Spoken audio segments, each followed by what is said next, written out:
All right, everybody, here we are. Welcome back to Running for Reels. And here we are going to be starting our run of Titanfall 2 All Helmets by ForteSOS. So go ahead and take it away.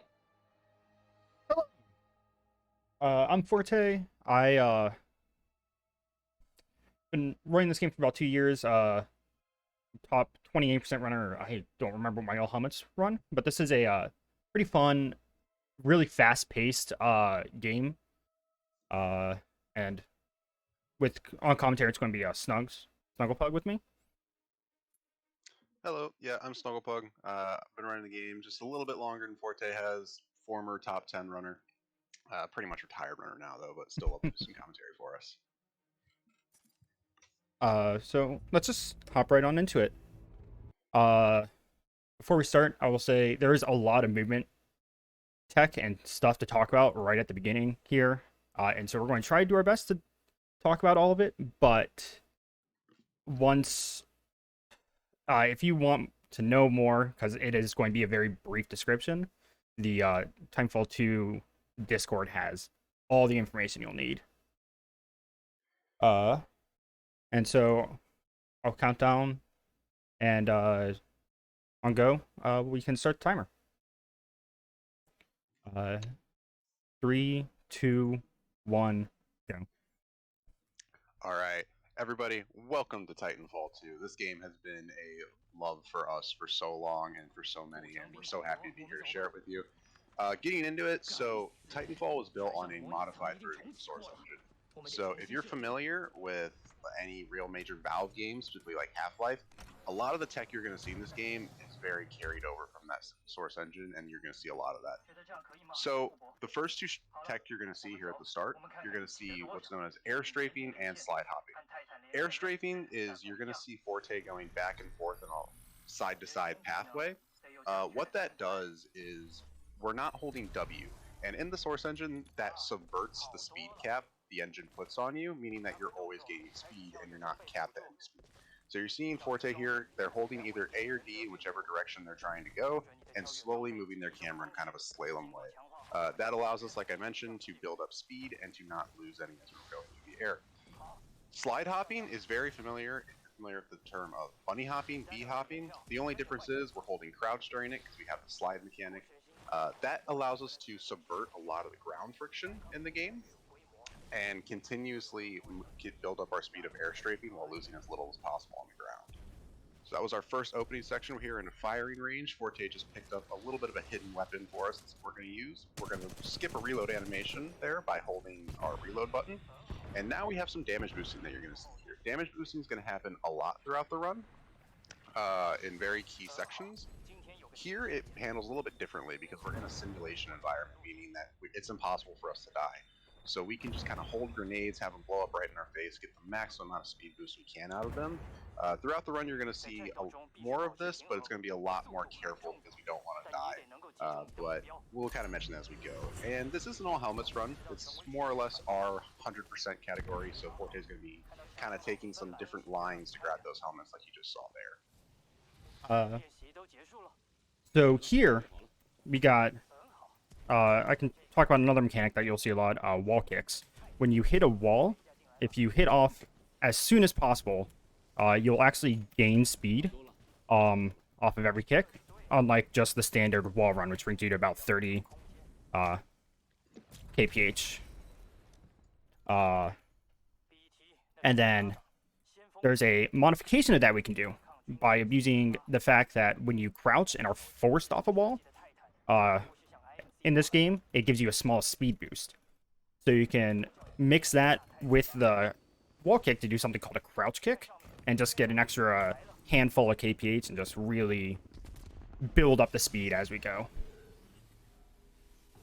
And then our last mechanic is lurch. That comes up a lot. If you press a keyboard key as you jump, you move that direction a little bit.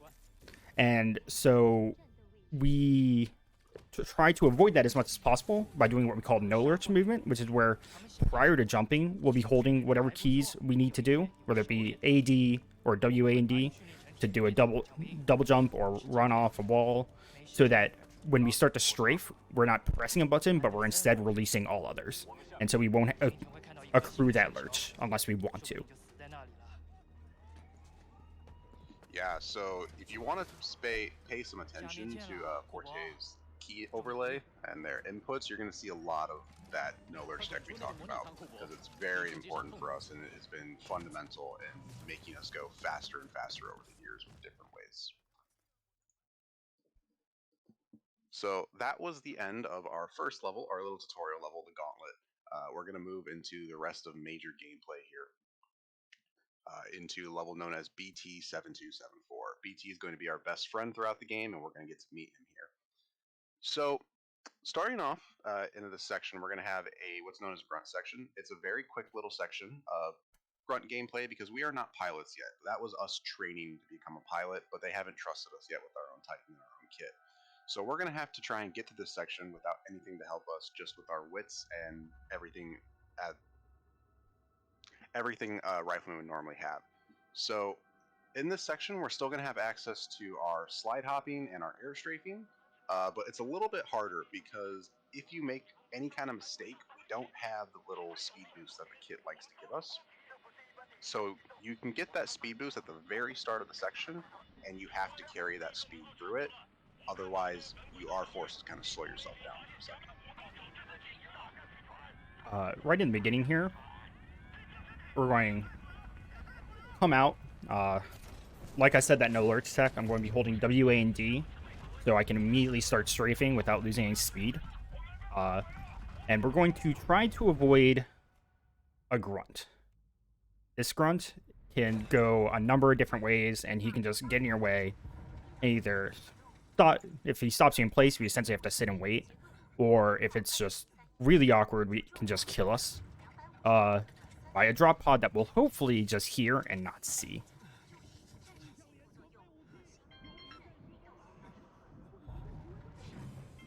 Yeah, so let's kind of go over the quick story of what's going on in Titanfall while we're waiting for this here. Titanfall, we play as Rifleman Jack Cooper, soon to be Pilot Jack Cooper, fighting for the militia. The militia are fighting against the IMC, the Interstellar Mining Corporation, whose essentially their main goal is to take resources from planets and sell them for themselves. But with that, a little bit of annoyance there for some of our enemies. Forte navigates that very well. But they tend to just kind of strip planets of their resources and leave them as barren wastelands, not really giving much back to the people that live there. And it is our job now to kind of stop all that from happening and fight them off.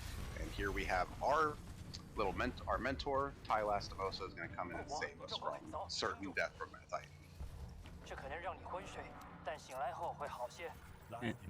With that, we will also now see the Apex Predators, as BT is talking about. They like to talk a lot.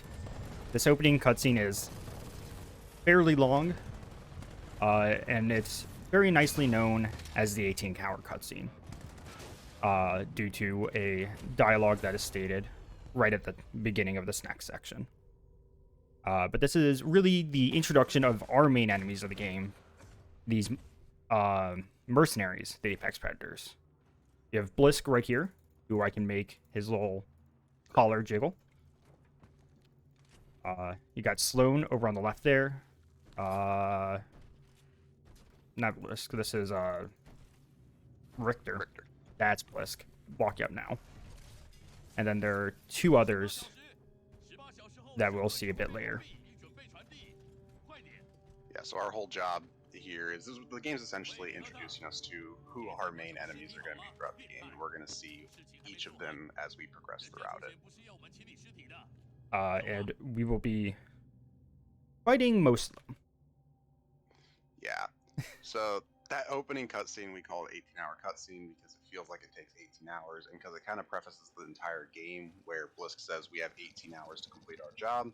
So the game kind of takes place in that 18-hour period, so it's going to look like this a multi-day trip, but really Cooper and BT make it very quick.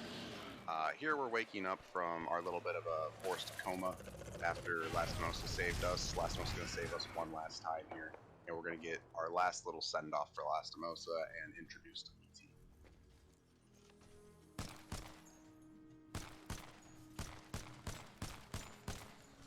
A little bit more waiting, unfortunately, as we wait for Lastimosa to do his long hero speech.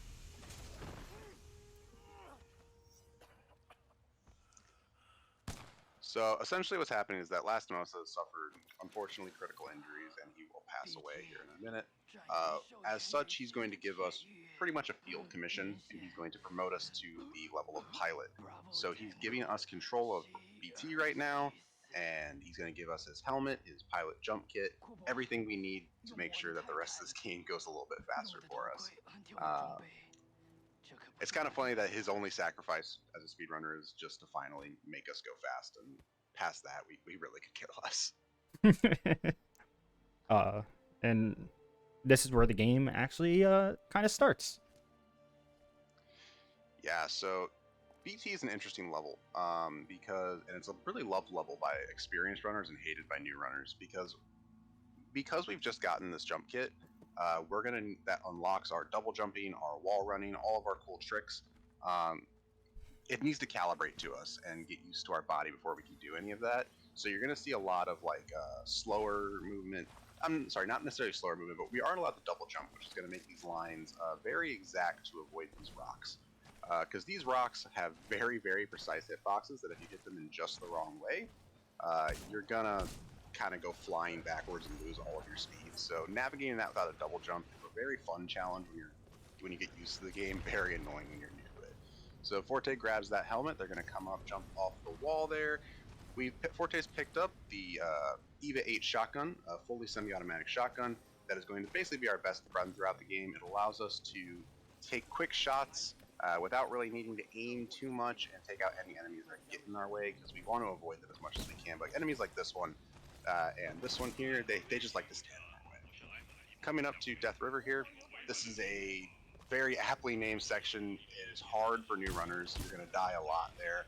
Forte makes that look very clean, easy, no problem. The experience showing off here. Coming around this corner, we're going to be able to slide right up this little slope here. That slope can be a little annoying. Sometimes you slide up it at full speed, sometimes you kind of lose speed. Prowler pad here, we're going to get our double jump just in time to make that gap, and now we've unlocked our double jump, which is going to be used pretty much exclusively for the rest of the run now. Getting through these enemies, what's happening here is that we are looking for batteries. BT and Titans, for whatever reason, doesn't matter what kind of damage they sustain, a battery will get them back in the fight, and he needs 2 of them that were stolen by the Predators, and this is our first one. After this, you're going to see another bit of come over from the source engine, which is a slant boost. Slant boost, if you hit slanted geometry at just the right way, like right that, perfect, it's going to transfer all of your vertical velocity into horizontal velocity, which is what lets us get that huge speed boost there. I want to say perfectly placed grenade to kill those enemies. Forte had me a little bit on edge there, but it worked out. And we're going to come straight into River Jump here, one of our earliest skips that saves about, I think it's 8 to 13 seconds of platforming on the right. It is a pretty precise skip. Forte does it very good, sliding right up what you shouldn't be able to slide up, but you know, sometimes the hitboxes in this game, they make sense or they don't. Here we have Josh Frag, which is a nice frag routed in by Josh early in the run. That's going to let us build up a little bit of speed into a massive wall kick section. So we talked about wall kicks, and it lets you gain speed. But they are very, very difficult. This is one of the cool sections that really sets apart new runners from experienced runners, because you're able to see just how much speed you can build up and carry with those wall kicks. Forte makes it look very, very easy there. Sliding up into encampment, where you're going to see our major strategy for fighting enemies throughout the game, which is to avoid them. Forte's going to stealth to avoid getting shot and losing any speed there, and just say, screw all these guys, we don't need you, we're going to skip right on past that into ship section. Ship section is kind of a difference from what we've been doing throughout BT, which is more tight hallway movement. The tight hallway movement is a whole other beast of its own, and we're going to see a lot of that throughout the run. We'll talk more about some of the intricacies of this section of movement when we get into more sections later. Forte is spamming their jump button here to kind of force themselves quickly through the vent, and we're going to come down here and quickly grab our second battery, followed up by another one of those slant boosts we talked about. as we deliver this last battery to BT. This is a much more finicky slant boost. Let's see what Forte can do with it. Okay, a nice little medium one, and going to pick up the helmet on the way through. That helmet is a very often forgotten helmet by new all helmets runners because it's so out of the way compared to what we're used to seeing. And we're going to go ahead and place grenades here in a very set pattern at specific times to kill off these enemies before we can even see them. And if they all go down, yep, Forte's going to be able to drop that third and final battery. I'm going to hand it over to Forte to discuss Titanfall. So we're coming upon probably the only bad section of BT. Not bad, but slower section that is not a cutscene, and that is Titan tutorial here. It is about 2 minutes of the game teaching you how each individual part of your Titan works. Each Titan has its own set of its own loadout, a core, which we won't see right now, but we will see a bit later, a shield of some kind, and then its own gun, and then a utility skill. 2 utility skills. We're going to start out here with the Vortex Shield. This is a shield that catches enemy projectiles and allows you to launch them back at them. You'll see, though, that things kind of move within it, and so it's not that accurate on where it actually hits. So we kind of aim in general areas where we know it would most likely kill everything. But, as we saw there, doesn't always. And then this one is on a timer, where we try to kill as many as possible. And we try to do that all. And if we can kill everyone, then we can move on. Otherwise, we're sitting waiting for us to get our salvo missiles here. And this are just lock-on missiles. We use that to clear all the enemies. And now we get our last bit of enemies before our brute fight.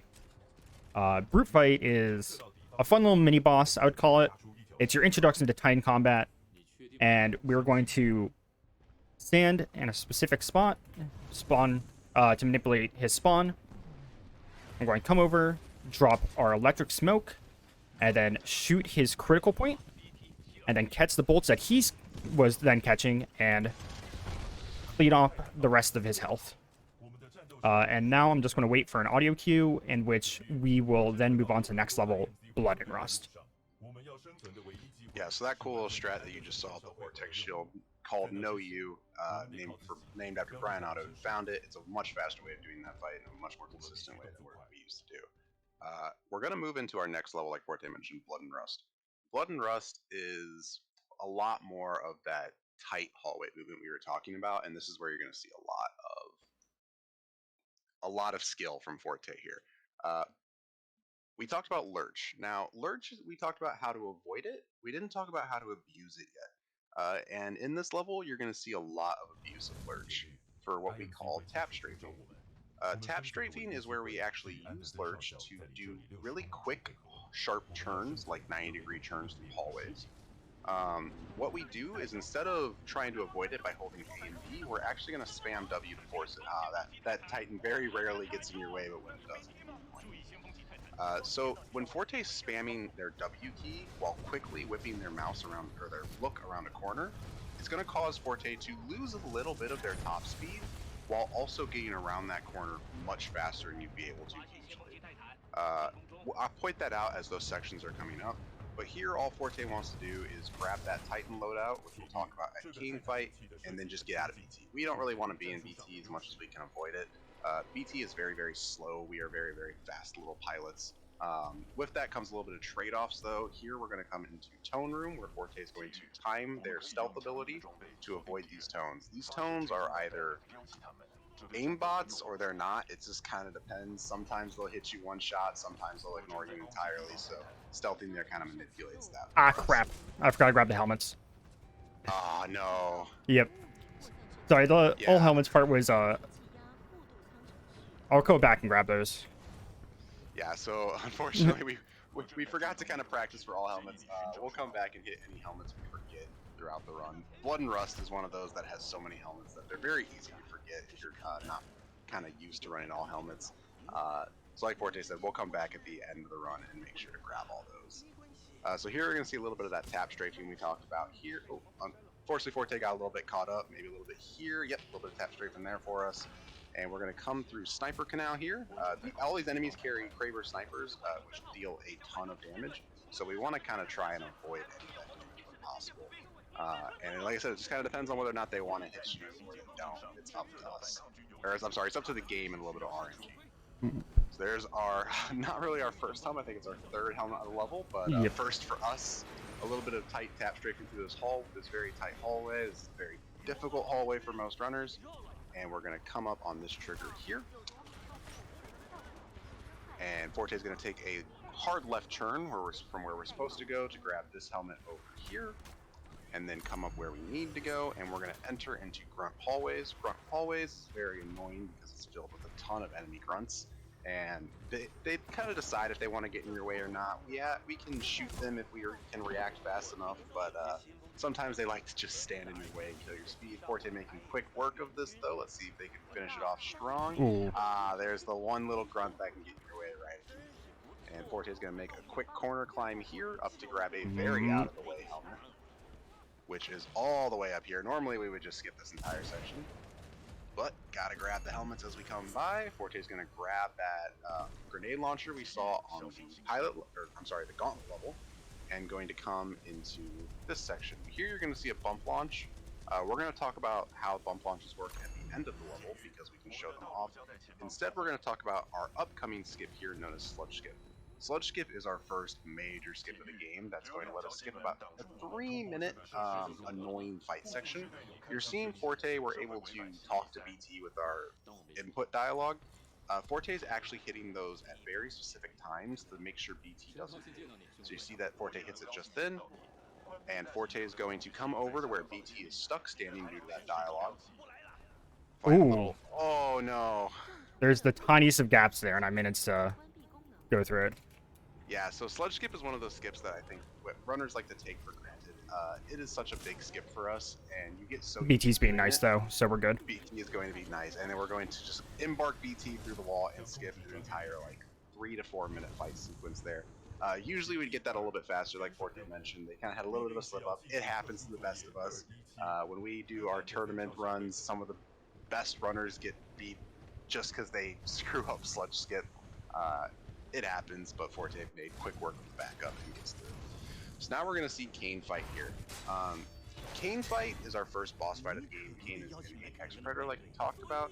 And with Titan combat comes a lot of intricacies of our loadouts. We talked about each Titan loadout has slightly different abilities. We picked up Tone for this level, and Tone's going to let us make really quick work of Kane. So when you shoot any enemy 3 times with the Tone loadout, you're going to get to see these lock-ons here. Forte is going to abuse these lock-ons to lock onto Brute here. And actually use the missiles that were meant for Kane to kill Brute. Not perfectly done, but very well done. Then we're going to lock onto Kane. You're going to see Forte switch over to Expedition loadout when he's out of ammo. Pull up Tone to use the core. So cores are the other big part of Titan combat. We want to use certain cores at certain times. Each one does different abilities for us. Tone's just a lot of single target damage early. So I use it. Grabbing Kane's helmet, entering us into the end of the Blood and Rust cutscene.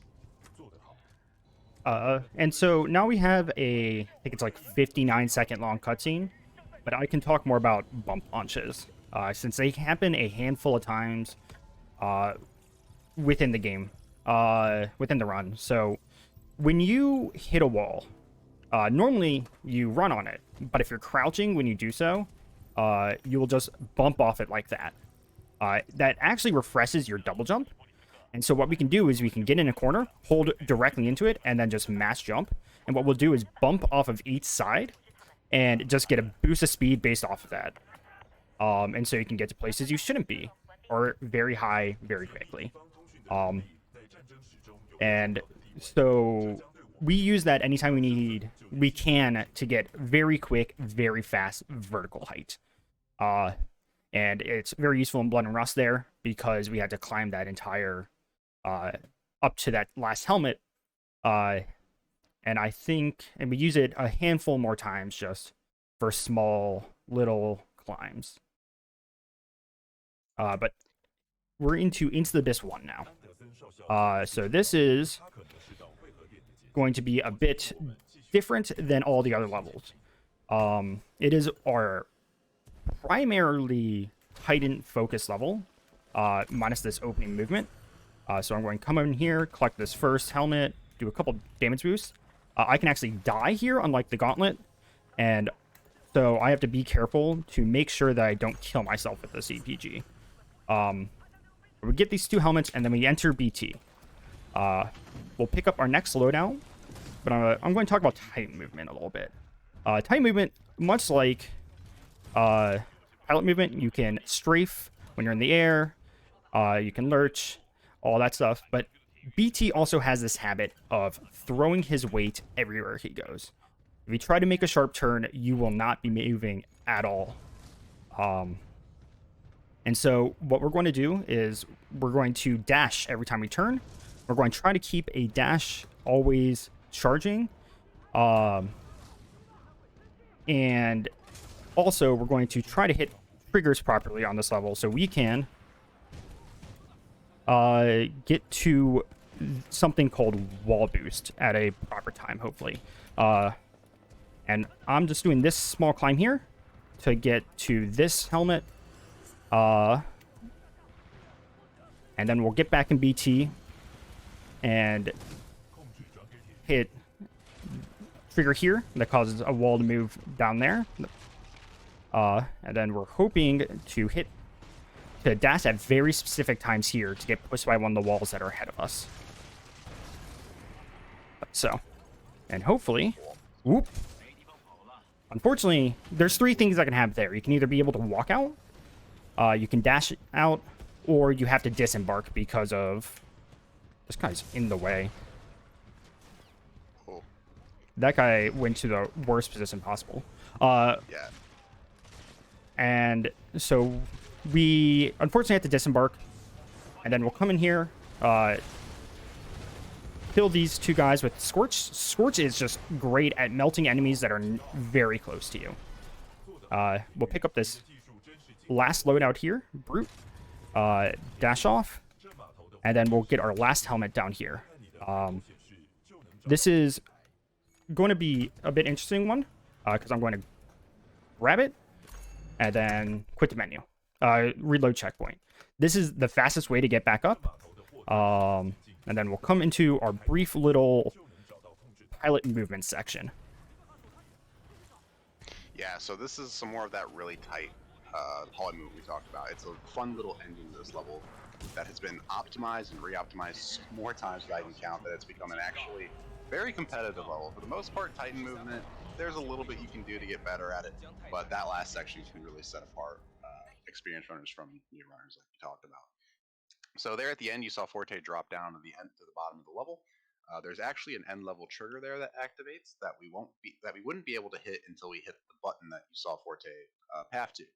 Because if you don't hit the button to hit the elevator, the kill floor exists, and if we try to go to that trigger, it's gonna kill us early. So we gotta do what the game wants us to do to get there. So here you're seeing the beginning of In the Abyss 2, and you're seeing how fast Forte's moving at the start here. That's because Forte jumped off that platform. Platform velocity is another interesting thing of our engine that lets Cooper kind of store how fast the platform he was standing on is moving inside himself, and he's going to move at that speed. You saw it just a bit there at the beginning, just to get through all of this little, not even that important platforming here. We'll talk about why in a second. But you're going to see a lot of platform velocity throughout the run, and you're going to see it do some really cool things. So, In the Abyss 2 is what we call an auto-scroller level. It is named as such because this entire assembly line here is on a set timer to go when it needs to go. So the only real things that can determine how fast or slow you go is just making sure that you don't die.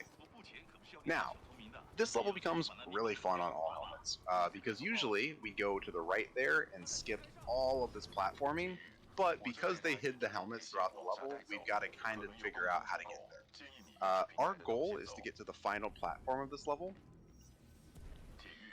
before the assembly line catches up to us, because usually we'd have to wait on it, and as long as you're there, you're running this level as fast as you can, because like you mentioned, the auto scroller.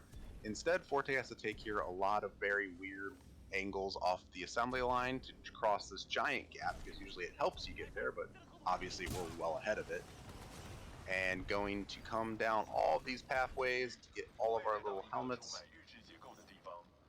Yeah, so the only cool thing about being able to run, the cool thing about being able to roll, not the only cool thing, I'm sorry. There's a lot of cool things to all helmets, but it definitely makes this level a lot more fun, because like I said, usually you wouldn't get to see any of this level, and there'd be a lot of waiting around on our end, but here you get to see kind of some of the fun of it. Forte's going to kind of miss that platform. It's no big deal. We still have time to catch back up on the next one. This is just more of that avoiding all the enemies here, trying not to die. And we're going to see a little bit of a platform velocity launch here in a second, as this platform turns us around at a really high speed, and Forte will jump off carrying that. You see how fast Forte's moving right now? Shoot. Okay. Oh, good save. Okay. A little bit scary there. Forte jumped off a little bit early. That's fine though. Managed to hit the platform to come up to this helmet hidden up here. A little bit more of enemy ignoring. Forte's goal is just to grab this helmet and get back on the platform. Oh. You should have waited on it. No big deal. Yeah, it's all good. You can do it right So this time. See that section. Yeah, do it right. That's the safer way of doing that. Forte just wanted to show off the correct way there. That's fine. Forte's already grabbed the helmet like we talked. I got stuck and was not allowed to leave there.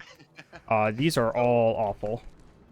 Yeah, so with platforms comes danger. If you're standing in the wrong spot at any point in time, the game will just crush you, and Forte got a little bit stuck because platforms, you can get stuck on them, and if you're stuck in the wrong spot, the game will just crush you. It happens. Forte's making a good backup of it. Going to use some more platform velocity to clear that gap.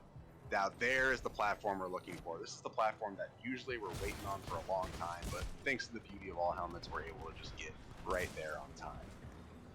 Forte's only goal here is just to not die as they get ready for our next setup.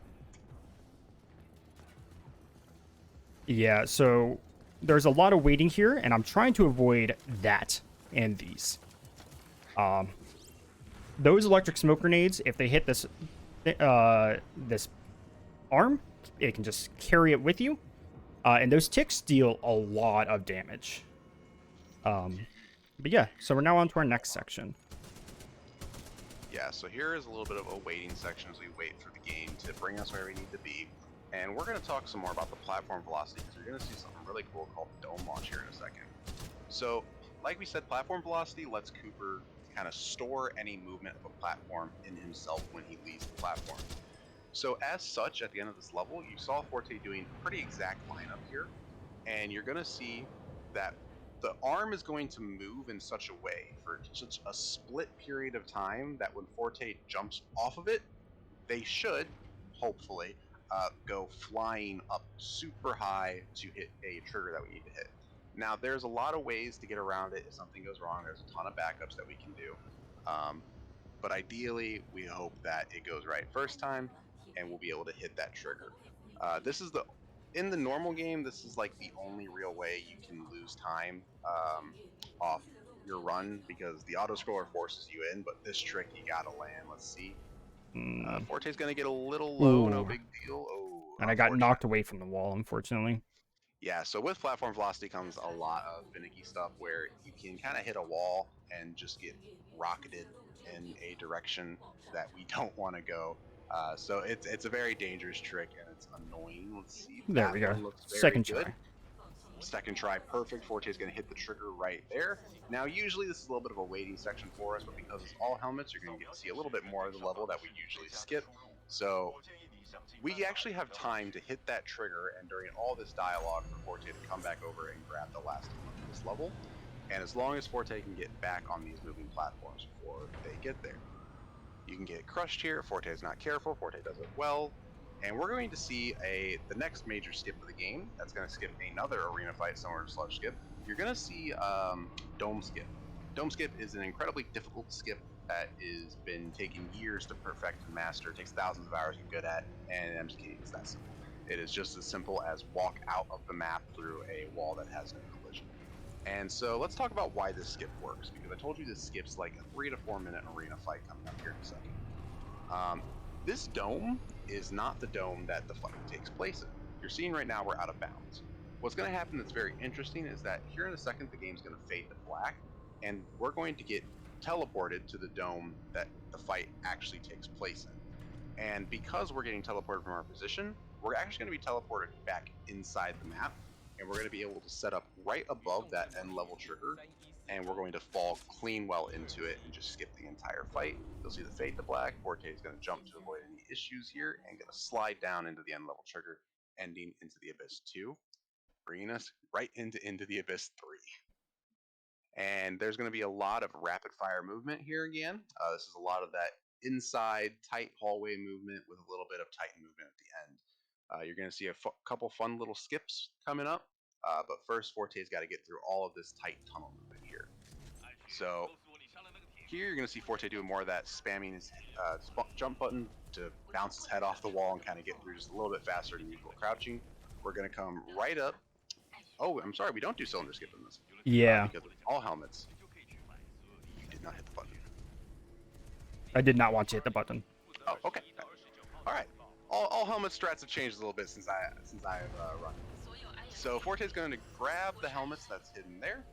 There's going to be one more coming up here soon. Ooh, good save. Forte takes a little bit of an awkward bump that sends Cooper flying off in a direction we don't want to go.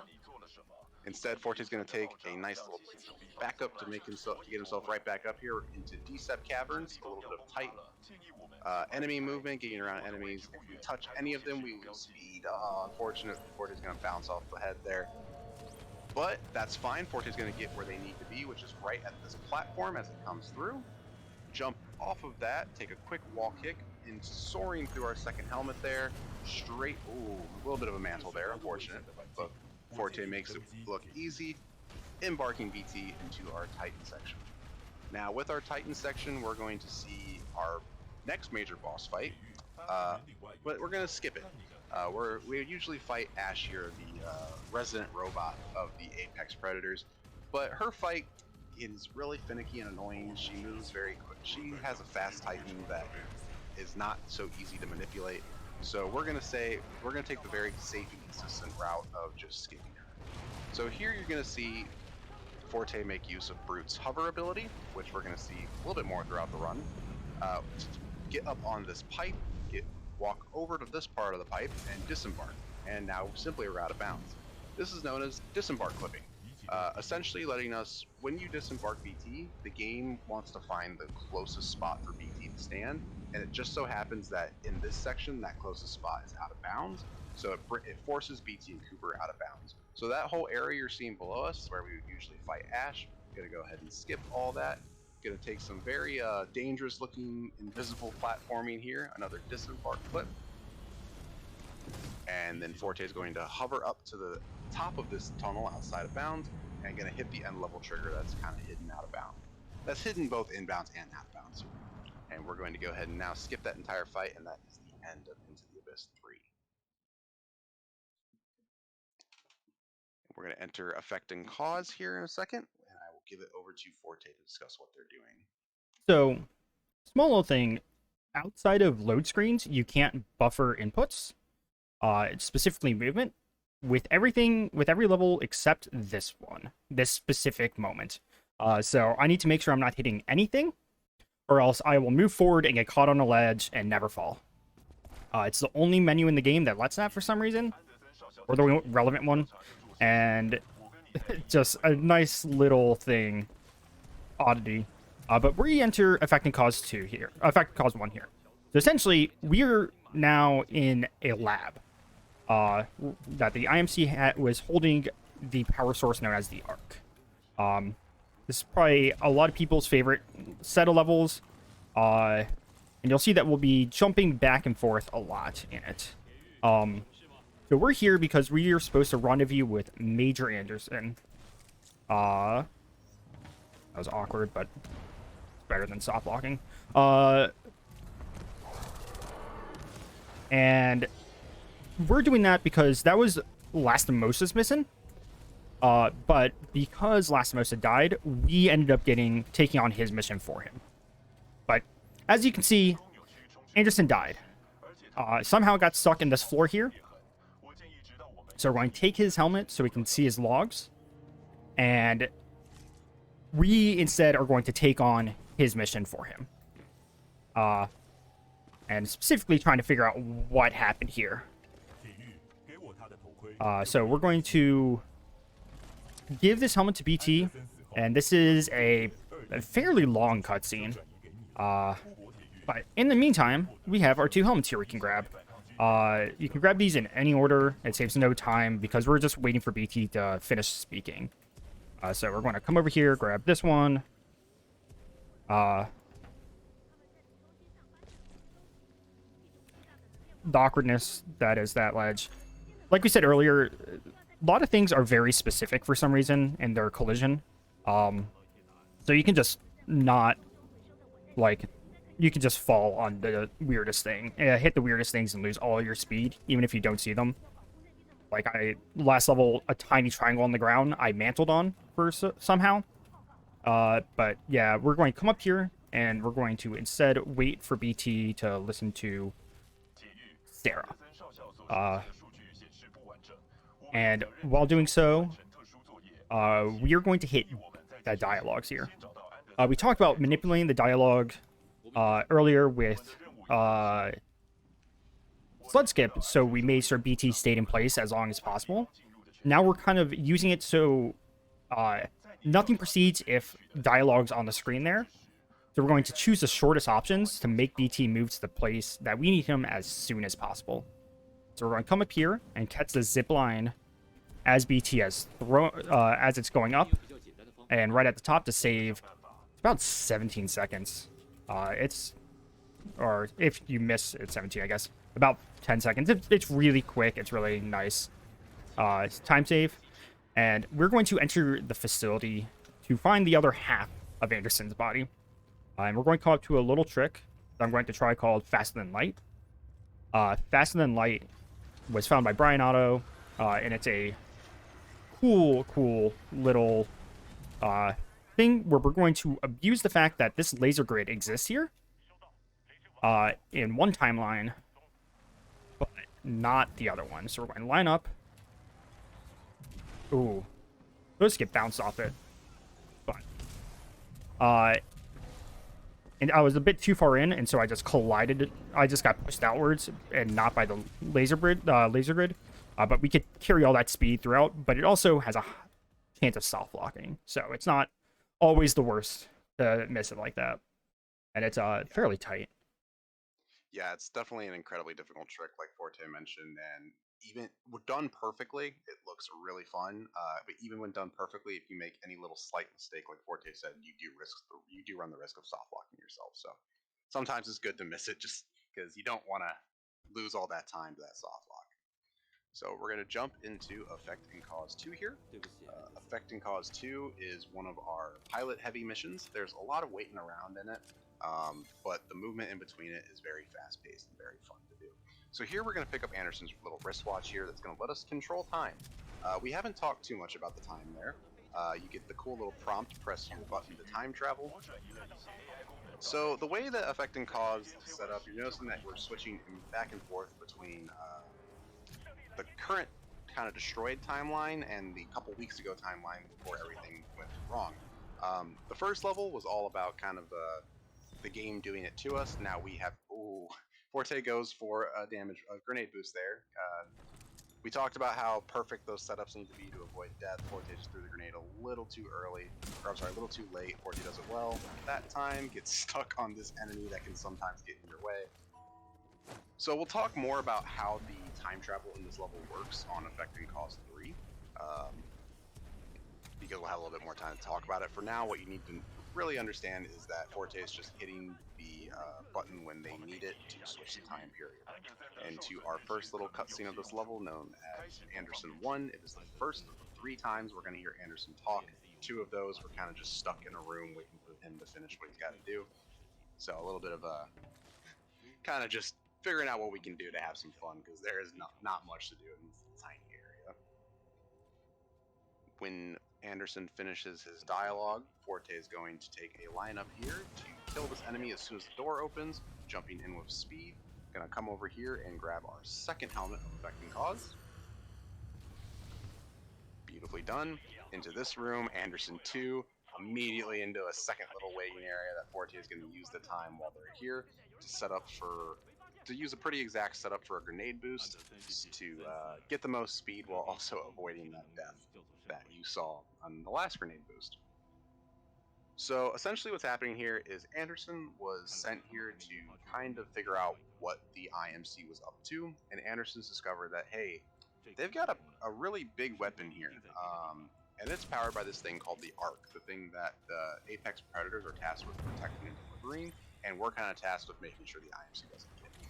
So Forte is going to come through this section, do a little bit of time manipulation to grab this helmet here. Unfortunately, you're almost kind of forced to slow down for that helmet, and we're going to come up into what's known as Hell Room here. Hell Room is named aptly so because it is a hellacious room for runners to get through. It is an incredibly difficult room, on top of the fact that it kind of looks like hell, as you can see all the orange kind of flame below you there. And there's a lot of helmets triggered kind of littered throughout this room. You saw Forte take a quick left turn when they entered to grab the first helmet. Gonna get up on top of here to take the zip line. And here we're gonna grab the next helmet. Now the interesting thing about this is that the helmets are only seen in their specific timeline. So you see the helmet here. That helmet did not exist in the other timeline, but it does in this, so it adds a little bit more fun to the all helmets category, having to know which timeline you got to get these helmets. Gonna come on down this hallway here. Oh, Forte unfortunately takes a little bit of an awkward jump there off the wall. It ate the double jump, so he couldn't jump back over to the other wall. He's gonna make the way down the hallway into this little hole in the ground, switching times to avoid these fans and rubble. And then going to come into our last little section. This is Anderson 3, I guess, but we don't really need to listen to Anderson here. We can just go ahead and skip all that dialogue and move on to the rest of the level. And we're going to quickly come down this last little bit of hallway platforming to enter Affecting Cause 3. So, here at Affecting Cause 3, we talked about how Affecting Cause is a weird little time traveling level. So the way that Respawn made that work is they actually built the two levels directly on top of each other, one below and one above. Now, and when you time travel, all the game's doing is switching your vertical position down to either down or up, depending on what level you need to go to. That's going to let us do a little bit of a fun, not really a time save skip here, but one that makes the game a little bit safer, known as time stop. So what's going to happen here is Forte is going to change their time at the exact second that they interact with this button here. Oh, so you're kind of seeing a little bit of what the game's trying to do here. There we go. Okay, so when Forte does it at the exact same time, what happens is that the game thinks they've switched the time period. Instead, though, what's happening is the game's also pulling Forte back into the time period. So, that can happen. That can happen where time stop doesn't exactly work. This is what we want to see. We can see all the enemies; they aren't moving. If you're switching time too many times, the game can kind of maybe eventually figure itself out. But there you saw Forte going out of bounds for a second there when they switched time periods. That's because the game was trying to teleport you up or down to whichever time zone you need to be in, but because you're in the wrong one, it's actually teleporting you out of bounds, and it resulted in all of those enemies being kind of frozen in place because the game doesn't know that you're there, so it assumes that the enemy shouldn't be doing anything and kind of taking up their processing power. So it doesn't save any time, but it makes the level a little bit more fun to show off, and it's also a little bit safer because the enemies can kill you there and just one-shot you. So here we're seeing... Go ahead. I was just going to say, yeah, you can see that I had to walk by that Legion and he just punched me. I had no... Yeah, it was just kind of one-hit death there. Yeah, so time stop is just a safe way of making sure that that doesn't happen. And it, as I said, doesn't save time, but it also doesn't lose you time to go for the trick. Unless you kind of have a couple attempts at it like Forte did there. So there we saw the Ark. That the Ark is going to be our goal. Well, we saw the Ark in the other times though. It's no longer here, but now BT's gone. Okay, I've scanned it, pilot. We're going to go ahead and figure out where that Ark is, and we need to get this information to our commander. And I'm going to hand it over to Forte to explain Beacon 1 as it goes. So, Beacon 1 is another level that's this kind of... It's not quite an auto-scroller, but there's not a whole lot we can do during it to make it much faster than it currently is. What we're going to start to do is we're going to try to get around BT here. And we're supposed to just follow him all the way up and down to the next section, but instead what we're going to do is we're going to just go around and head over to where we're supposed to be. This fog is supposed to be like a deterrent to stop you from doing this, but if we move through it fast enough, it doesn't really matter. We're going to kill these stalkers. I can see them. And then this will cause BT to progress his next audio sooner than it was intended. So what we're going to do is BT's now going to say something about enemies eliminated, neutralized, and we can embark on him now. And this is where we were supposed to. And that can happen randomly. It's tied to how the audio goes. But I just gotta wait a second. But here we go. He says they're eliminated. We'll grab our loadout Ronin, and then we will move over to this elevator. This room where we just saved everyone from. And that avoids about 20 seconds of dialogue with Captain Cole here. I'm going to jam myself in this corner. Sometimes BT will put his gun away, and it will cause him to just teleport to the place he's supposed to be instead of walking like that, but not a big deal. And so now we will just wait for Captain Cole to essentially let us through. Story up to this point. So we found that weapon, and that was essentially Anderson's mission. And so now we're trying to catch up with everyone else and get back to our commander, Sarah Briggs. But the communications array is broken here. Is empowered. So we need to go get something called the Arc Tool. And that brings us into what is most runners' favorite level, Beacon 2. It is 2 minutes of fast-paced platforming, I guess I'll call it. So I'll probably let Snugs take over almost all the commentary for it. Yeah, so kind of like Forte mentioned, this is about 2 minutes of very fast-paced movement, so it's a lot of focusing. Let's not forget the helmets on this level, Forte, because they're not out of the way necessarily, but when you're so used to getting to this level as quick as you can, they're very easy. This level has probably the most forgotten helmet of any run ever. So here, Forte is going to quickly wrap around this corner and going to come up on what's known as Kill Room here in a second. Kill Room, usually we would never enter, but there actually is a helmet inside of it. Forte is going to go ahead and kind of force a checkpoint there. Grab this helmet here, going to reload checkpoint. It's going to spawn us right outside of Kill Room. We already have the helmet. We're going to grab the softball here, which is a sticky grenade launcher, and we're going to go into what's known as Kill Room Skip. Kill Room Skip is going to make use of a lurchless boost. Oh, unfortunate. Essentially what Forte is going to do is they're going to time a damage boost while jumping off the wall in just the right way. Some of the collision in this game can be a little annoying. You see Forte get caught up on the wall there. Gonna time their damage boost a little slow. Can they pull it out with some strafing? Almost. So this is probably one of our hardest skips in the game, for the exact reason that you need just enough speed. And That's not going to be enough. You need some strafing.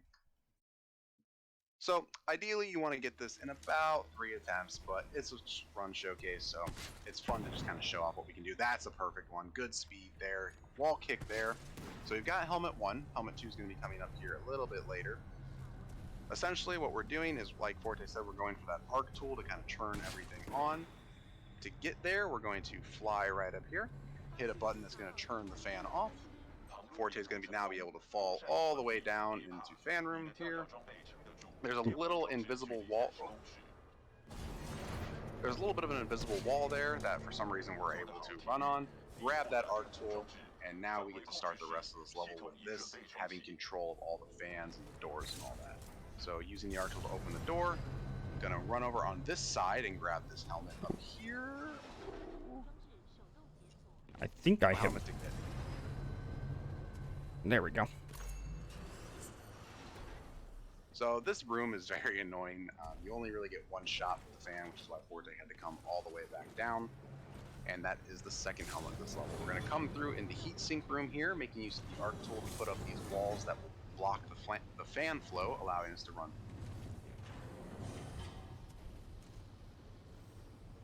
And then we will skip a room here, hit a trigger, and then just climb up here.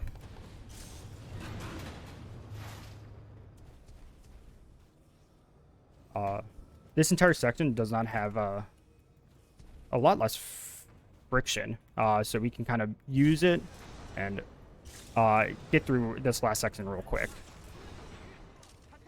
And we now will just go up the stairs here, and then enter our next level, Beacon 3. Am I back now? Yes. Okay, sorry about that. My internet kind of went a little wacky there for a second. But Beacon 3 is, especially in all helmets, it is a level. This has the most helmets in the entire game, with 9 of them. And I'm going to start throwing these before I forget. And so what we're going to do here, we're going to go into this room down here, and try to power this station using the R2 we just obtained here. If there's any donations, now would be a pretty good time. We have a bit of a cutscene for the next little bit.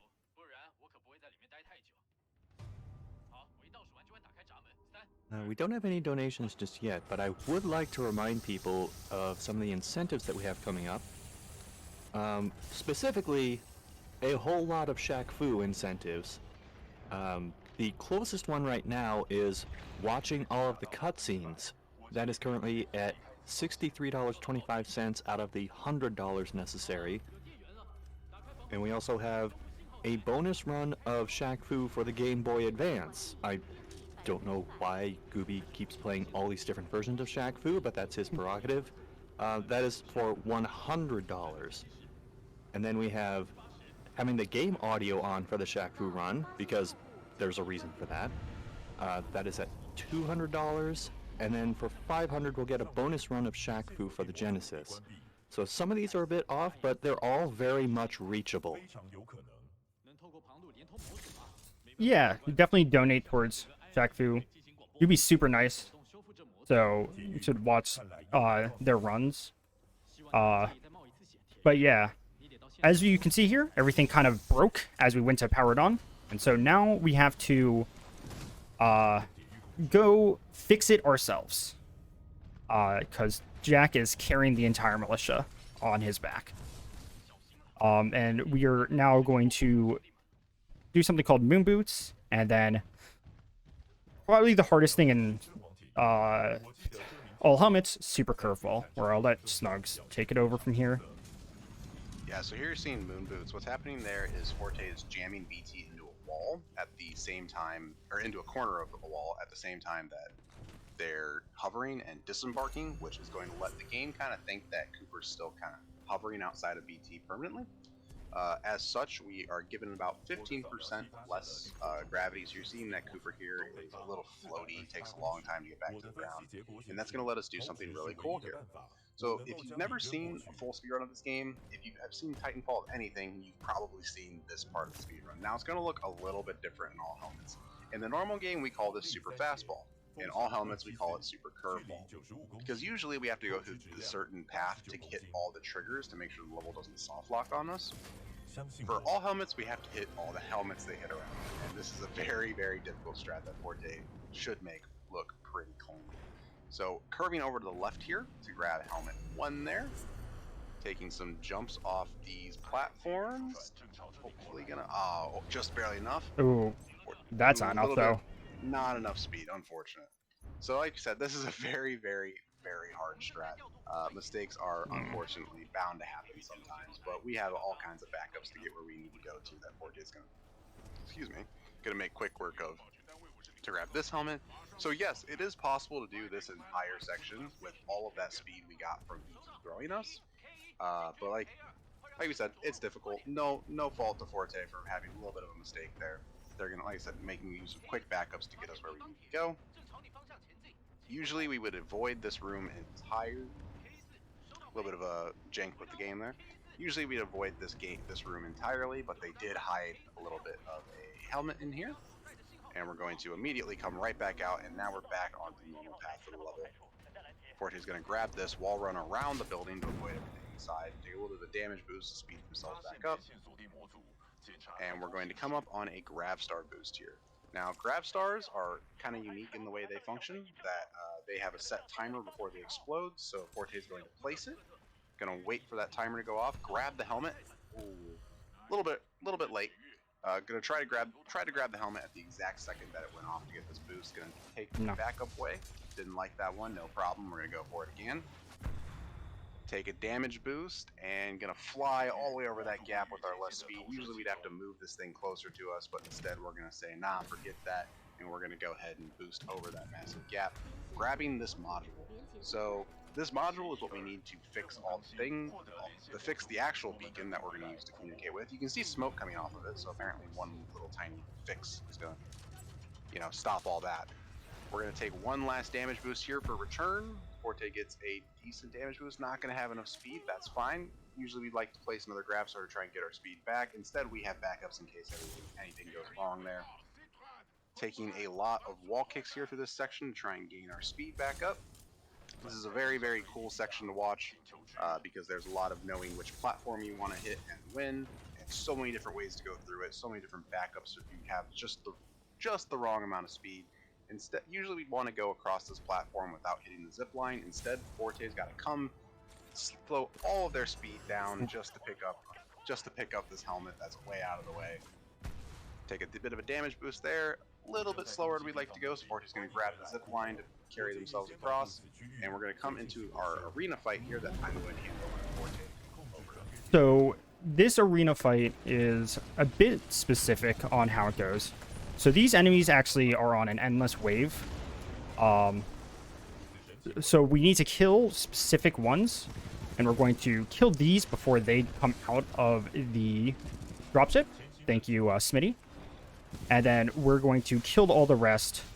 Once we hit a certain point, the endless waves stop, and it's just a set amount of enemies that need to be addressed. That then we'll proceed to the next part. Because this is all helmets, though, we actually we'll get out a little bit earlier, kind of clean up these enemies that BT is going to have some trouble hitting, and let BT handle the rest of it for us. So it's going to be a handful of enemies, and we're actually going to climb the beacon through the side here. Normally, all the enemies stop spawning. You hear that noise, and BT will get ready to throw you. Instead, what we're going to do is we're just going to kind of go up this convoluted way. So we can... I didn't mean to hit that. That's fine. Grab this helmet, these two helmets, and that is all 9. And hopefully don't fall trying to get up here. This one's really awkward because you bonk the ceiling very often. And we get here just as this falls. Dialogue cost me about like 3 seconds there, but that's not too bad. And we will get this module, replace this module, and then fall down this here. Funny thing about softballs, they don't stick to things that move, and so we get to get a little bit of fireworks also. Yeah, I don't know where they all went. Either way, and then BT catches us, and we head into our second real boss that we fight, Richter. Yeah, so we're gonna come up into, like Forte mentioned, our next major boss fight. Now, there's a little. Sorry, that's fine. You're good. Good. Okay. Yeah. So there's a little bit of having to kill some enemies here before Richter. Richter's like, guys, he's not even that good of a pilot. Like, take him out. I don't want to deal with this. He's gonna send some people after him. Specifically, these Reapers here. Our goal is to clear them out as fast as we can before this next wave spawns. This wave will spawn. We manipulate them by staying and looking where we are to spawn where we want them, taking them out very quickly, and essentially now they figured out, hey, Reapers aren't enough, so we're going to send some Titans down. And now these Titans, we're going to, once again, spawn manipulate to go where we want them to, and if everything goes well here, Forte is going to make use of... Unfortunately, they did not spawn where we wanted them to. I think Forte might have had a little bit of a wrong lineup there. No big deal. We'll make use of what our skills are as a pilot and just playing this game to clean them up in a different way there. Forte making use of the Ronin kit there for big, quick damage. Oh no! So there's a little bit of health left. No big deal. Forte will snipe that down. No problem at all. Forte's gonna come over to Ronin here, and Richter's like, all right, fine, I'll do it myself. So, fun little thing about this cutscene is that despite the fact that all these turrets are shooting at him, he's gonna step out of his Titan, and at no point in time is anyone gonna make the smart decision to just put one straight through his head and avoid this entire fight. Instead, they're gonna make us do it because we have to do everything. Forte's gonna make use of Ronin here. Ronin has a sword core, and there's a couple little ways we can use sword core here. In this case, we're gonna use it for big single target damage. Forte is going to clean up Richter very well, and we're going to come into what's known as Elmo Clip, found by Next Racer 1, named as such because they love their Elmo profile picture. Whoop. Oh. I have So never had essentially that what happen happens before. there, Forte hovers up on top and disembark clips inside, and then disembark clips back out, and that's going to force BT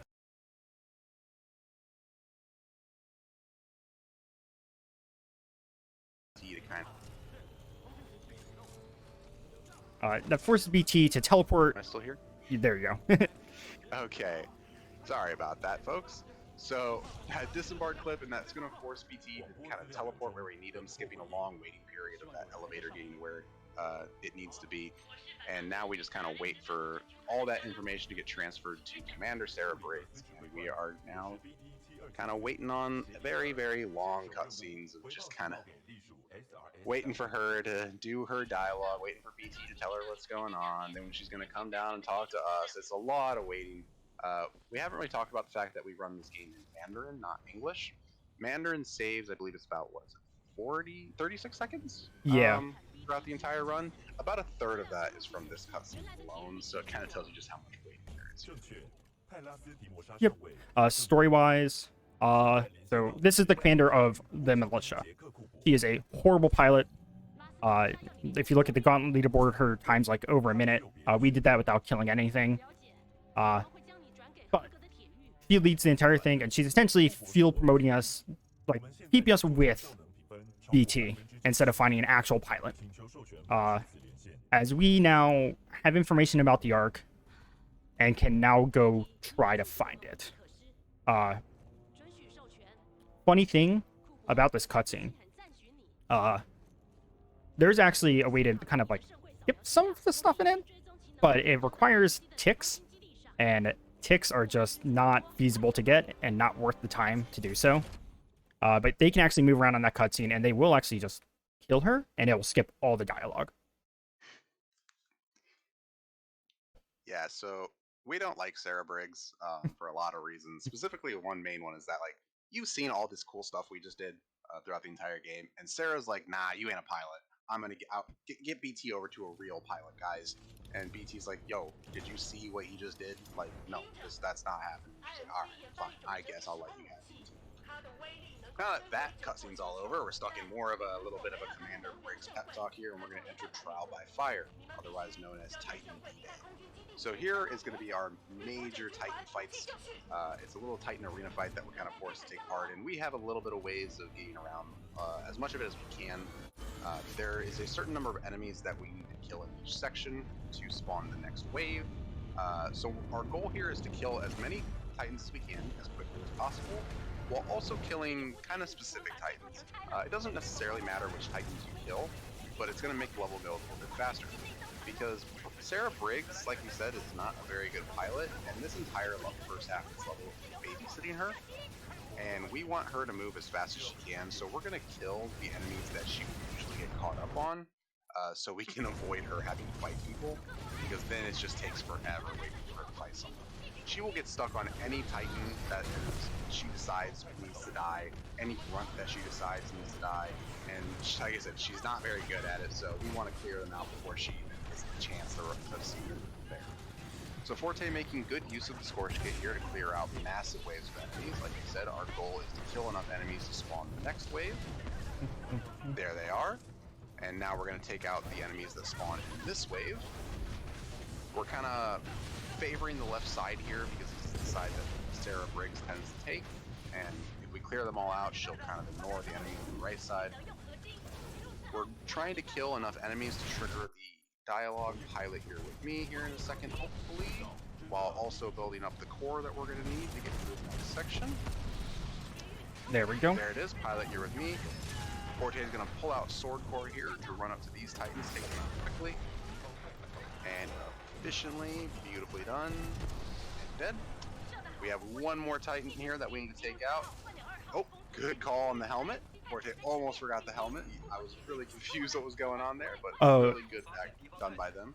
I do that specifically to manipulate the Scorch to actually drop. Oh. Because otherwise we have to, the Scorch will drop after we grab the helmet. Interesting. So here we have Triggerless. Triggerless is letting us go not really out of bounds, but not where we're supposed to be, to skip the triggers that spawn in these next Titans here. So this entire section is clear of enemies for Sarah and BT to just ignore. Forte is going to come up here on the left here in a second to grab yet another helmet for us, hidden off way inside here.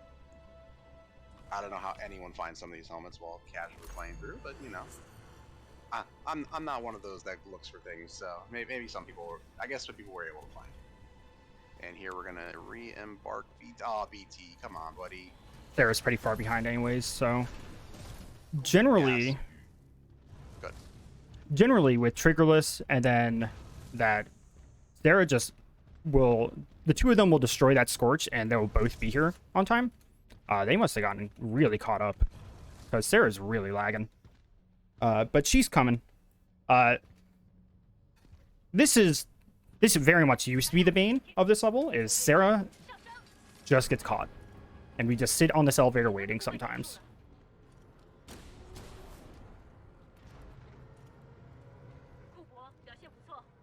I'm muted, there we go. Yeah, so now we get to kind of just ignore Sarah. The first half of this level was babysitting Sarah, now we're going to ditch her and we're going to let her fend for herself. Here we're going to make use of Ronin's Sword Core in a second, because not only does it do massive single target damage, it also quickly refreshes BT's dashes, so we can use them pretty much infinitely throughout the entire core. Grab the last helmet level, re-embark BT. Activate our Sword Core to kind of rush through this section as fast as we can. None of these enemies need to die, we just want to get past them, hopefully avoiding our own allies as they stand in our way. Running past, here in a second you're going to see Forte rebuild their core, because we need a little bit more, we need longer core to get through the rest of this level. So these enemies don't need to die, but we do damage to them, kill them, just so we can build that core. You can see 98%. Oh, 90, there we go, a little bit of a punch. A little bit of a helpful assistance from the enemy punching us gets us that core back, and now we're going to rush through the end of this level here. Avoiding these Reapers, they like to get in your way sometimes, they're being very polite today. There's going to be a North Star Titan up here, a Plasma Sniper, that if he hits you can actually kill all of your speed. Forte is going to okay, going to phase to avoid that, and also just barely dodge it thanks to AI. Oh, he gets shot from behind it. Ooh. Here, all we're doing now is we're running to the end of the level, where we're going to run into the last couple Apex Predators that are still alive as they load the Arc. Like we said, the Arc is our goal to get, and they are getting away with it just in time. And we're going to have none of that So we're going to try and catch up to them now. Instead of getting on a ship, we're just going to run right at them, try and catch up. But really, we're hitting the end level trigger here to force the level to move along into the next level, the Arc, where I will hand it over to Forte to discuss the beginning of this level. The Arc is a bad level. It's a fantastic level. It's one of the coolest. But because of the way we handle it, a lot of stuff can go wrong. I'm going to start off by going and quitting to menu. What this does is this gives me the loadout for the Titan that we just gives us a loadout for a Titan that we skipped in ENC 3 Ion, and that we'll be using that a little bit later. But for the time being, we're chasing after the ship that we just saw take off with the Arc, so we can get it ourselves. And this level is entirely on a platform, as you can see. So we get fun little platform velocity, which can cause some issues, though it's not as so you can see some weird like physics sometimes because of everything's moving at all times. We're going to start off here. We're going to see the last of our, not the last, second to last Apex Predator. That is going to be a boss pretty soon, known as Viper. He uses the North Star loadout and is just one of the worst characters in this game. And then right after that, I threw that grenade so I can have 4 coming out of this cutscene. And so we can do something called Barker Skip, which I'll let Snugs talk about. Yeah, so we talked about the fact that this level is broken in and of itself. It doesn't help that we break this level even more. So usually coming up here, BT would throw you to the 6-4 ship. We'll talk some bit about who the 6-4 are in a minute. But usually you'd have to wait for BT to do his thing. There's a little bit of a cutscene because he does all the math to like throw you between targets. Instead, we're gonna say, nah, we don't have time for that. We're gonna do Barker Skip here, where Forte makes use of an audio cue and a grenade jump. That is not a good seed, but he makes it work. Oh, beautifully done. Well done, Forte. So that saves, like, I think it's like 20 to 30 seconds of waiting for BT to do his thing. We're going to come up on 6-4 skip here. This ship is very dangerous because, speaking of Arc, this ship can just kill you. Forte is going to go back for the helmet, I believe. Oh, yeah. Yeah, so there's a helmet hidden right here on the outside. It's a scary helmet to grab because this little thing, that little forced lurch there in the gameplay can actually cause you to just die and zone out of the map, and it's very scary when it happens when you're out here. Forte totally didn't forget that helmet. It's fine. That was all to their plan.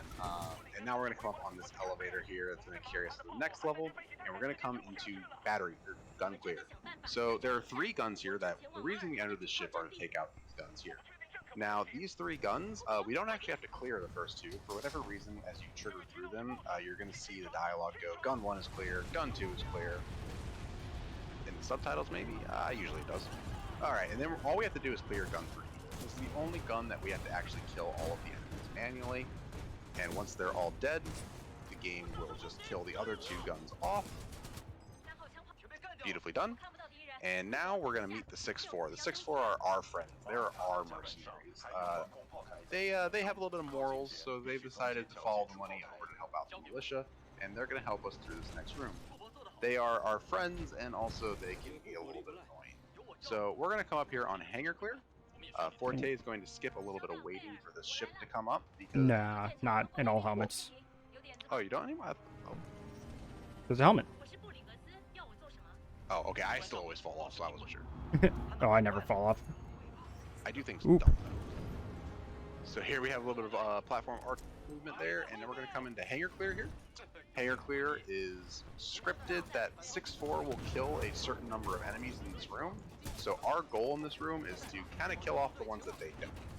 So we want to take a certain path through this room to kill as many enemies as we can, while also killing the ones that the 6-4 are going to struggle with, so specifically the shield guys here. And then once they're about dead, Forte's going to come up there, clear them off a little later. He's going to clear these enemies up here that the 6-4 can't get to. So essentially what's happening is that the 6-4 are clearing out certain enemies throughout the room. We're clearing out the rest of them. There's a couple shield guys left. Forte's going to make work of them, make work of these guys. And you're going to hear a little bit of fighting going on as the rest of that fight winds down. And Forte's going to come way out of the way out this direction for the other helmet in this level. Yeah, the last helmet in this level. Yeah. Yep, so now you can see the 6-4 finish them off. Gates is given the go-ahead. Now the cool thing about having to go for this helmet is that sometimes there's a little bit of waiting you have to do here for the 6-4 to catch back up, because one of them, specifically Gates there, can be very slow and get caught up. So the cool thing about going for the helmet is that we actually get here at the same time they do, and there's no real waiting we have to do. Gonna come into this room here. Now it's set up as if it's some cool breach and clear thing, but we actually don't have to do anything here. The 6-4 are going to take care of all of them. If you want to shoot someone, that's entirely your prerogative. They're not required to. And we're going to come into steering the ship. And the biggest data, or in the biggest plot convenience ever, our little hacker knife is going to be able to pilot this entire ship, shut off all the guns, and our goal is to get right behind the Draconis. Can be a little bit finicky about, it wants you to be at just the right angle, just the right way. Sometimes that way kind of seems like it changes, and Forte does it very quickly. Right there is a little bit scary because you can actually get killed as soon as you come out of that little scene there. Thank God it does not. A little bit of more of the arc moment that we run through. Here you've seen Forte backs way up because the hitbox for BT to throw us is still activated in his hand. So if we get too close to that hand, the game will crash the menu. So that's why Forte stood back. And we're going to come into Viper Fight. So Viper Fight, our original strategy for this was to take out the 2 Scorches that are going to spawn first, and then take out Viper. We started doing what's known as Viper Zerg, where we're going to ignore these Scorches for the time being, and we're going to go straight at Viper himself. So Forte is going to lock on some missiles to him. He can be really annoying to hit because of the way this level moves and how he flies around. So we want to make use of some of the lock-on stuff when we can, so more lock-on missiles. Some of them even go off in their own separate direction because they lock on to other things. And we're going to use up the last of our flip here to hopefully finish off Viper. Ooh, hopefully not die. Yep. Oh, okay, so we're going to see that again, unfortunately. This fight is rather annoying and rather dangerous. If you can hit your shots, a fight goes easy. If you miss any because of the way the levels run in, then it happens. And all of a sudden you can take a ton of damage from the Scorches that you ignore. Forte is going to take a second attempt at it here, loading up some more lock-on missiles. All of those will hit beautifully. Aiming the last little bit, going to switch back to Ion here for some more. Oh, those missiles came out of nowhere to finish them off. We're going to whip out our Ronin Sword Core, finish off these Scorches real quick, and that is the end of Viper Fight. And I will hand it over to Forte to discuss some of the more fun things about this level. So yeah, because we did Barker, and we get to kind of all this area with how quickly we kill Viper faster than the game really intends.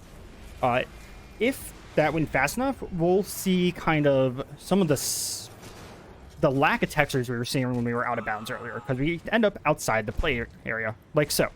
All this brown, all that stuff, we're slightly outside the play area. We actually might need to clip back in. We do not. Okay. That was very close to soft locking. So if I was a tiny bit faster, I would have sat there, been pushed by an invisible wall, and I would have had to clip back into bounds. I was slightly off. I would have just gotten killed by it endlessly. But we were good. So we killed Viper real quick, and other oddities with this level. BT randomly, when he goes to open this grate, you just can get crushed and die. When you're falling down, you can go out of bounds somehow. It's a nifty little level where it is very not great. Also, it's sad because it's one of the most fun levels to play, in my opinion. But just so much can go wrong, and some of it's just completely out of your control.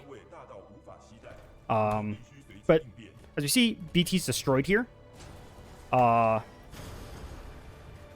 And we are now going to grab the arc here.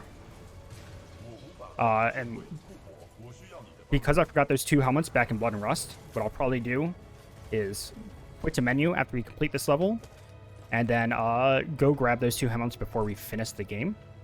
But we're going to be, story-wise, we're going to push this giant, definitely radioactive power source with our bare hands into BT. It is very unstable, by the way. And then the ship is going to crash with us inside it still. Yeah, so like Forte mentioned, we're just going to go ahead and use Jack's bare arms and fingerless gloves to push a massive ball of radiation. Earlier, we were in literally a nuclear reactor, and they're like, hey, if you're in there too long, you will just die, so don't do that. So Jack Cooper is definitely radiated to at really severe levels. The question is, how long after this game does he actually survive for? And maybe that's why Titanfall 3 is taking so long, because they don't know how to explain that. All right. So you said you're going to quit the menu for Blood and Rust? Yep. The 2 helmets in Blood and Rust should take about a minute to grab, so best to just grab them now rather than putting it off till the end of the game. Yep. All right. Good. Yeah, so we're going to see this opening section just the same. It's going to be quick time movement, and then there will just be a quick section of pilot movement. And you'll see where kind of how it all would have come together very easily. Something I guess I didn't talk about before when we were talking about Into the Abyss. I talked about how we can airstrafe, but I'm also very specifically taking lines to dash off of even the smallest things, so I can get as much time in the air as possible, since BT has a very hard set running speed.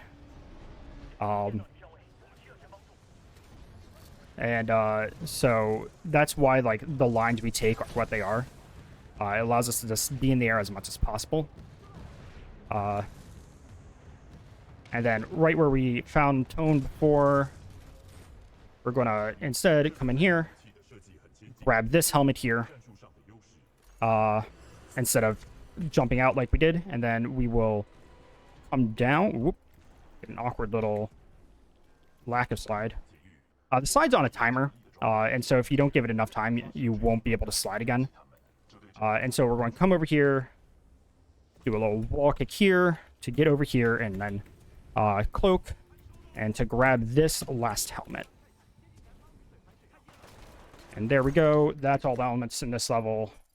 We'll go back to the fold weapon to finish out the game. Fantastic. Yeah, so here in the fold weapon, we saw that BT took a little bit, kind of protected us. You're seeing that we've been captured by the IMC. We're going to kind of go get interrogated because Blisk's only goal is to get that arc weapon. That is what he is paid to do. The Apex Predators are mercenaries who really don't have many morals. They will fight for whatever side pays them more. And in this case, all they want is to get that arc so they can go get paid by Martyr, who we will see a little bit also. Here you can see kind of getting reprimanded for like, yo, you got to get this done. I'll pay you when the job's there.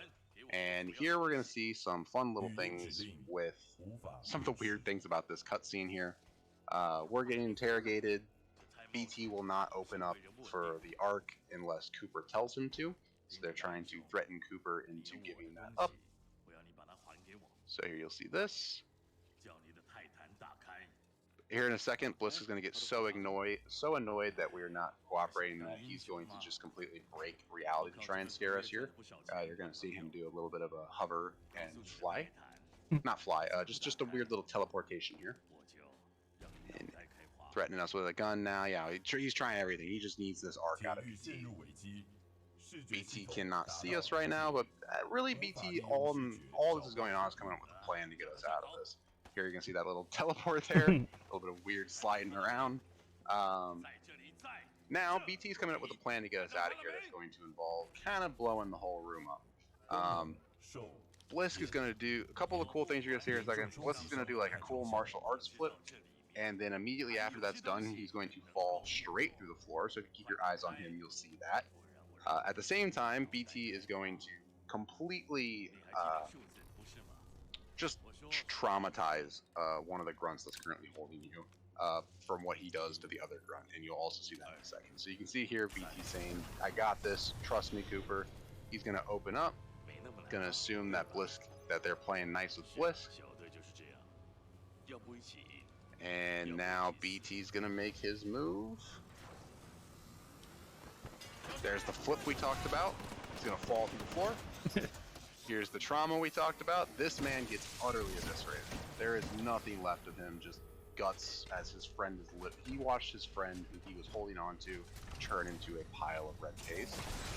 Sloan's had enough of this. Sloan's gonna grab this thing that we're supposed to believe is incredibly unstable and causes like severe, like the explosion and all the time manipulation. But it's fine. She can just hold it. She can just carry it. Not a big deal. Sometimes this game makes sense. Sometimes it doesn't. It depends on what is feeling like. Do you have anything you want to add, Forte? I was just going to say, part of the reason why we can see that stuff that happened with Blisk and stuff is because I'm playing on a bit more than the default FOV, which makes it a lot of fun, to be honest, to see all the weird things on how they handle cutscenes. Yeah, there's definitely always like hidden little thumbs ups going on. They did a lot of cool little things that you usually wouldn't be able to see, but we get the chance to just kind of randomly look at it. So here, BT is kind of giving them his sacrifice to us. He's going to rip his head off, which is cool. And we're going to get the Seer Kit. The Seer Kit is going to be 3 primary things. The Seer Kit is going to be a smart pistol, a literal aimbot pistol. Yes, it exists in multiplayer. Yes, it is annoying. It is as annoying as it sounds. It's been around since Titanfall 1. Everyone hates it unless you're the one carrying it, but in single player it's kind of cool. We're going to pick up a data knife, that data knife that we used to hack the ship earlier. We already have one, so you can kind of see it on our chest there still. Jack just stabs himself in the chest as it disappears. And we're going to get BT's data core, which is essentially BT's brain that's going to let us carry him into a different Titan. Here at the start, our jump kit is kind of out of whack, so we're not going to have access to any of it. We don't have our wall run, our double jump, which makes this opening section here just a little bit annoying. We're going to get it back very quickly, but it does make getting speed a little bit harder. It also makes this section annoying because if at any point you die or fall into one of these holes on accident, it does just soft lock the game because you'll respawn and the game will never give you your jump kit back. But we're going to see just kind of how cool. This level is probably my favorite level in the entire game, from not only a speedrun perspective, but especially from a casual perspective. This level does a great job of really building you up to be this god amongst men. Cooper goes completely silent here. He's given an aimbot pistol with infinite ammo. He just watched his best friend die, and now you are just given the reins to just go ham on people, killing as many people as you want. Now, obviously in the speedrun we're ignoring a lot of them, but definitely this level is so cool from a casual perspective. I know I replayed it like 5 or 6 times when I played this game the first time. Here we're going to come up into our first helmet of the level, up on our left, which is a really annoying helmet to grab, because it's just so out of the way. Usually this is a very, not necessarily a super fast platforming section, but we've got it figured out to be pretty easy. This helmet is just way up here out of the way. No one likes it. It's annoying. We're gonna get beat. Good. I was going to say, those cables, you can't just walk up or climb up nicely, so it's really awkward. Yeah, the hitboxes on them can be really annoying with what they want to do. So here they've sent us yet another Titan for us to make use of, and because we're putting a data core in it, that Titan's going to instantly become BT. And BT is currently carrying our next loadout of the game, known as Legion. Legion does not get a lot of love in this run. It's on us for such a short period of time, but it does allow us to charge up our core very quickly here. He has a special thing called a power shot that's going to charge a bunch of bullets into one, and it can go through multiple Titans there. So you see that about every Titan you hit with that is going to give you about 20% core, and as soon as we've got that core, we're going to say, all right, enough of that. We're going to pull out our sword core again, and we're going to rush through this entire section. Again, from a casual perspective, this is really cool because there are so many Titans here, and it's just you. It really turns it into an army of one, or I guess army of two with BT kind of situation. But instead, we're going to ignore all of that. Here, you're going to see Forte is going to do a door clip here. There's a little bit of collision at the top of that door that if you hover with BT and crouch in midair, BT can fit through it. We're going to do a disembark jump, a tech that we don't use that much anymore, but it is used here. It's going to let us, if we jump as we disembark, we're going to get a jump boost out of BT to grab that helmet up there. Usually we ditch BT outside, but because of all helmets and wanting to use that disembark jump to get up that helmet very quickly, we carry BT through. But now we're going to ignore him because the rest of this is all pilot movement for us. There's one last helmet for us to get in the run over here on our right. Way out of the way. The helmet, basically the name of the game with helmets on this level is they're out of the way. Up here, hidden away. Again, some more annoying cables. Forte grabs the helmet. We're going to come over into our final boss fight of the game. We're going to fight Blisk's second in command, Sloan. And this fight is set up in a very specific way to make use of our loadouts and our cores to make this fight go very, very quickly. So here what's happening is that essentially Blisk has delivered the arc and Martyr's like, alright, you can go now. You did your job. And that's going to be kind of his downfall here because he's made the mistake of telling Blisk, you're good, go on, you're paid, leave. I'll take care of it from here. We're going to fight Sloan. Here, Forte's going to pull out Ronin, going to make use of a few quick shots to her. Going to pull out Brute to finish off that last bit of damage. It's going to finish her first phase. She's going to teleport away, which is not a thing that most Titans are able to do, but apparently she can. Going to make use of some Scorch Trap, Flame Trap duplication there to make quick work of those. We're going to spawn manipulate Sloan to spawn here. She's not going to run into it. She's very annoying. Usually she'd back up into it. That's fine. We can make quick work of her here. Finish her up enough damage to bring her into to teleport away, bringing in a few Reapers that we have to kill. We're going to pull out Sword Core to one-shot all of these. Another spawn manipulation. We're going to use Scorch yet again to finish off Sloan real quick here. Our goal is to get our core 100% for our next strat coming, or our next speed tech coming up here. Forte is going to finish off Sloan very quickly. He's going to use Sword Core at the exact moment that he interacts with that. Ooh. And that's going to unlock something known as Andy Shot. Andy Shot, found by Redditor Shot Andy, lets us have a gun in this final cutscene. For whatever reason, the game doesn't like that you activate Sword Core and also interact with the arc or the full weapon at the same time. So we're going to get our weapon. Not only our smart pistol, we're going to get Legion's weapon. Legion's weapon is going to let us do some interesting things. Oh, I'll let Forte talk about the cool thing coming up here in a second. But what we've got is that, for whatever reason, Blisk in this final cutscene has a hitbox, and even though Blisk is sparing us, we're not that kind of guy. We decided that we're going to take him out with Legion. He's going to get absolutely eviscerated by Legion's gun, and for whatever reason, that's allowed to happen, and the game doesn't really know what to do about it. So the game's going to skip pretty much all of his dialogue left. There's a little bit of waiting here. He's going to drop the card that he normally drops, but invisibly. It's going to pick up, his Titan's going to pick up an invisible Blisk and walk away, and it saves a ton of dialogue and waiting. There's no real reason it should function at all this way, but it does. And I'll hand it over to Forte to talk about the end of this level. So, first off, you can see that within the gun up our top left, what was our top left, the lights are on. They're not normally like that.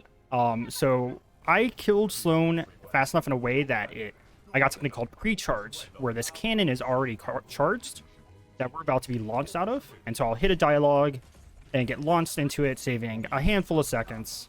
And then we're going to escape our last section. And once we land, it'll probably be about 20 to 30 seconds until time. But that is escape is a really, really fun kind of tight, quick platforming where I'm going to be looking for specific speeds at certain points to avoid, to allow us to get through as fast as possible. And normally we'd be there for about 10 seconds waiting for that thing to charge up, but instead it just shot us out immediately. I'm gonna go ahead and say, everyone say bye to BT. This is his last sacrifice for us. Nuclearizing the entire weapon, blowing it up. Bye BT. Bye BT. So we're going to go hit this wall on the left with the wall kick, and then there's a trigger right here that'll activate a cutscene. I'll not crouch as I hit this one, and then crouch. And I'm going to be looking for a certain amount of speed to hit this with and get a... Ooh, did not get it. I was hoping to get a slant boost, which will then allow me to do something called Hyper Escape, where I essentially just get to carry 60 kph. And that's time. Didn't really prep you there for the time call out there, but yeah, as soon as Yeah. we lose control of Cooper there, that is the end of our time for the run, and Forte made very good work of that all helmets Titanfall 2 run. That was a, all in all, pretty good run minus miss. There's 2 helmets and a couple mistakes. But thank you so much for letting me run this here. It has been a lot of fun, and I really love playing Titanfall 2 and all helmets, so I'm glad to show it off to more people. Shout out to a lot of the community that's been very helpful and like supportive. And anytime I had questions learning it, someone's always been able to answer it. Do you have any shout outs, Snugs? Yeah, I'd like to shout out the community. This game has come so far purely because the community themselves. We have built this game up over many years to get it to where it is today. Everyone is very supportive, and if you want to ever learn this game, we will do our best to help you. We have a ton of great tutorials for it, and if anything doesn't make sense, you're always welcome to hop into our questions chat, and we will answer whatever you need. I'd like to thank you, Forte, for allowing me to come on and commentate this wonderful run. It has been a lot of fun. Forte showing off the fact that all the helmets are collected. And thank you, of course, to Speedruns for Real Hope. I appreciate it so much, the opportunity to show off this game, and it means a lot to us. Thank you so much. Yep. Thank you very much for the run. The timer stopped a little late, but I believe it was just under about 1 hour 38 minutes. Not bad. It's a little bit slower than my PB, but it's definitely not. Definitely still a fairly good run.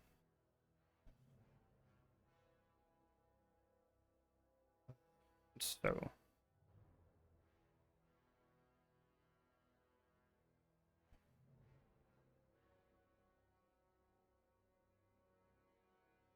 I